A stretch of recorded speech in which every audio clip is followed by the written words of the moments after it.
Friends, తెలంగాణలో నేటి నుంచి ప్రజాపాలన దరఖాస్తుల స్వీకరణ ఇవి తప్పనిసరి డాక్యుమెంట్లు. ఒక రోజుకు దాదాపు ఎన్ని గ్రామాల్లో దరఖాస్తులు స్వీకరించబోతున్నారో ఆ విషయాలన్నీ తెలుసుకునే ముందు వీడియోని పూర్తిగా చూడండి. ఇన్ఫర్మేషన్ అప్పుడే మీకు కంప్లీట్ అర్థమవుతుంది. మొదటిసారి ఛానల్ వస్తే సబ్స్క్రైబ్ చేసుకొని bell icon all notification on చేసుకోండి. ఇలా చేసినట్లయితే నేను చేసే ప్రతి వీడియో నోటిఫికేషన్ మీకు వస్తుంది.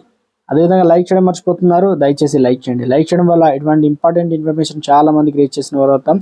లేట్ చేయకుండా వివరాలకు వచ్చినట్లయితే 6 గ్యారెంటీల అమలులో భాగంగా తెలంగాణ వ్యాప్తంగా డిసెంబర్ 28 తేదీ నుంచి జనవరి 6 వరకు సంక్షేమ పథకాల దరఖాస్తు స్వీకరించబోతున్నారు. ప్రభుత్వం గ్యారెంటీలో 2 హామీలు ఇప్పటికే అమలు చేశామని చెబుతున్నాయి. మిగిలిన వాటి కోసం అప్లికేషన్ స్వీకరిస్తున్నారు. ఇక అభయస్థం పత్రాలు లోగోను ఆవిష్కరించారు. దీంతో పాటు దీనికి సంబంధించి ప్రజాపాలన కార్యక్రమం సవ్యంగా అమలు చేసేందుకు సీనియర్ ఐఏఎస్ అధికారులను జిల్లాలకు నోడల్ ఆఫీసర్లుగా నియమించారు.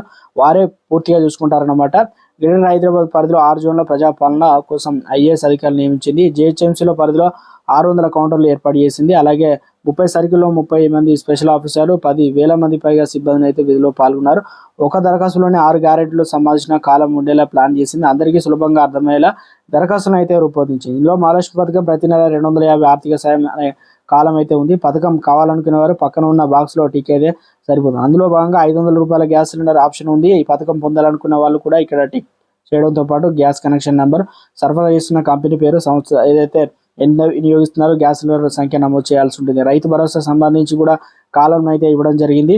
ఈ రకంగా ఏటా రైతు కూలీలకు 12,000 రూపాయలు అయితే వ్యవసాయ కూలీలకి, ఇందులో భాగంగా ఉపాధి హామీ కార్డ్ నెంబర్ అయితే రాయాల్సి అయితే ఉంది. ఇక ఇందిరమ్మ ఇండ్లు ఉద్యమకాలకు 250 ఇంటి స్థలం ఈ రకంగా అయితే ఇచ్చారన్నమాట. సో వీటన్నిటికీ ఇక మరో పథకం గృహజ్యోతి పథకం కింద నెలకు ఉచితంగా కావాలనుకునే వాళ్ళు ఇందులో కాలంలో అయితే వివరాలు నమోదు చేయాల్సి అయితే ఉంటుంది.